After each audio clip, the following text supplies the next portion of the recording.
This is a tier list on all of the newly updated classes in deadrails, from the worst class to the best class in the game. I'm overviewing these classes based off both solo and multiplayer, and if they are useful for early and late game. Bond price is not a deciding factor here. First up is None. This goes in D tier. It absolutely has no perks, but no disadvantages, so it's not the worst.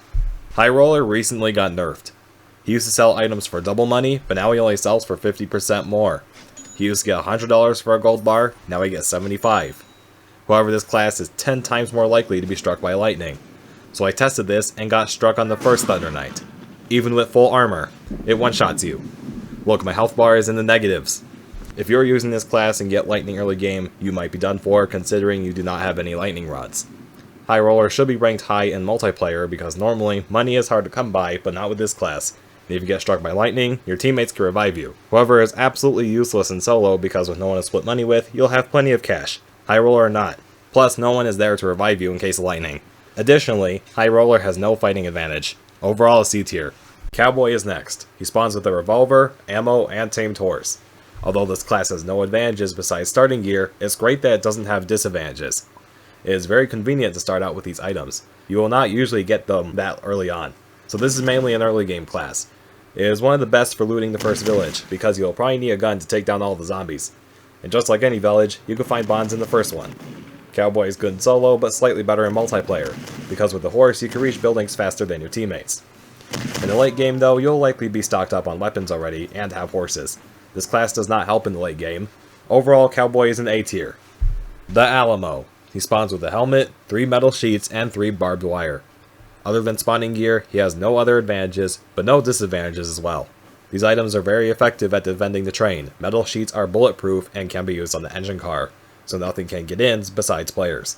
Now it is safe to use the starting newspapers as fuel instead. Additionally, you can carry metal sheet with you and use it to barricade yourself in a house. This makes night much safer if you cannot reach a train. Enemies are much less likely to come in. What do you think about this train defense? With this strategy, you save ammo, you can use your shovel, and not even have to worry about dangers.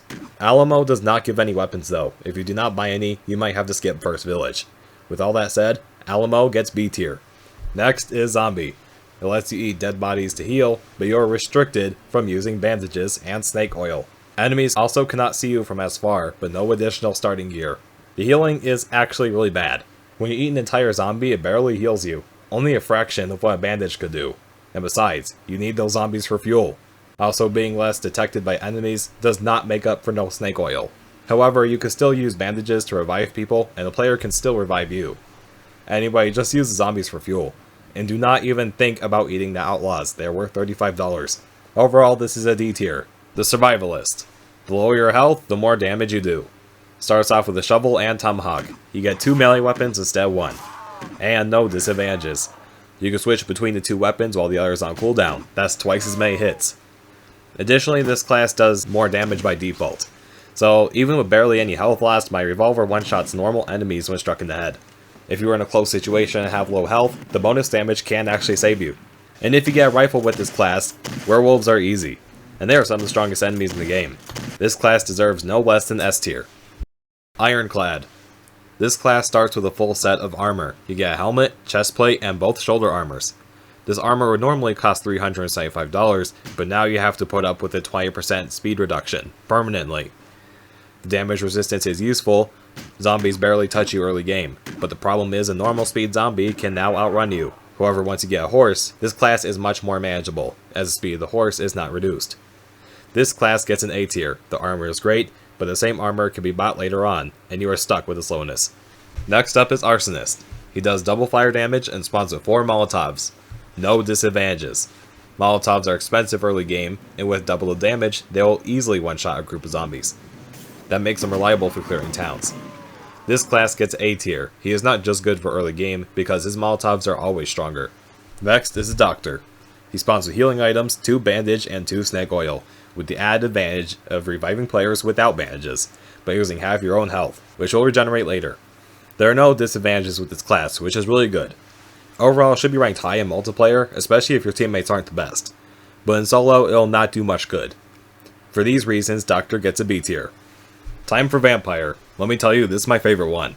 This class gives you increased movement speed and melee damage, and you start with a vampire knife. However, the disadvantage is that you take damage over time when exposed to sunlight, but that is worth it. The solar damage is not severe, and you are insanely quick, faster than any zombie, werewolf, or even horse. And if you're damaged, just use a vampire knife. You heal back health with each hit. You can also use an object to block the sun, such as a painting or the starting newspapers. As you can see here, you do not even need a gun to take on strong enemies like a werewolf. Even if you do take a hit, you'll heal the health back using a vampire knife. At night, you are much safer without solar damage. Do not worry about the enemies. You can either easily fight them, or run away to your destination. They cannot catch up to you. And remember, unlike zombie, you can still use snake oil and bandages. Overall, vampire gets a solid S tier. Now for Conductor. This class spawns in with 2 coal and drives the train at a faster speed. However, you get the disadvantage of permanent half health, and no weapon to start off with, not even shovel. This class needs to heavily rely on teammates. Without a gun, you are nearly defenseless. And it's best you stay away from danger since you have half health. Teammates will likely have to cover towns, laboratory, castle, and such. Conductor makes the train more efficient in fuel, as it does not drain faster even when driving at a faster speed. But overall, Conductor's main purpose is just for speedrunning. It only makes the game faster, not necessarily easier at all. No shovel means you cannot hit through walls. And if you're cautious all the time due to your low health, you're not very helpful when it comes to zombies. And if you dare use Conductor in solo, good luck. Because with no one to fight for you or revive you, outlaws can easily take you out with one precise headshot. Conductor can be ranked decently high in a speedrun or high player game, but in solo it's nearly unmanageable. I wouldn't bother. Overall, this gets a C tier. Now for Miner. This class spawns with 2 coal, a headlamp for light, and a pickaxe. The pickaxe is just like shovel, has the same damage. The starting coal is really useful if you're looking to skip some buildings. This class has no disadvantages. At night, it gives you some much needed light, as you can see. It makes it easier to spot some enemies sneaking up on you, and some houses do not have light inside. With Miner, you can see the loot. When you stack a bunch of players using this class, you can easily get so much coal, you do not have to stop until the end. Overall, Miner gets a B tier. It's a great class, but no fighting advantage. Next is Priest. This class is immune to lightning strikes. Priest spawns with 2 crucifix and 2 holy water. Also, he has no disadvantages. Holy water is much better than Molotov. It one-shots groups of zombies with lightning bolts, so that makes it great for clearing towns. The crucifix, on the other hand, is more of a single target. It one-shots a werewolf, which is really impressive. This class is great in the early game for looting first village, but it is also good for the entire game due to lightning immunity. Let me also mention, enemies don't spawn in Thunder Knights, so if you're using this class, Thunder is just as safe as day. Priest is very good. I'll give this class an A tier. That's the entire tier list. Let me know what your favorite class is.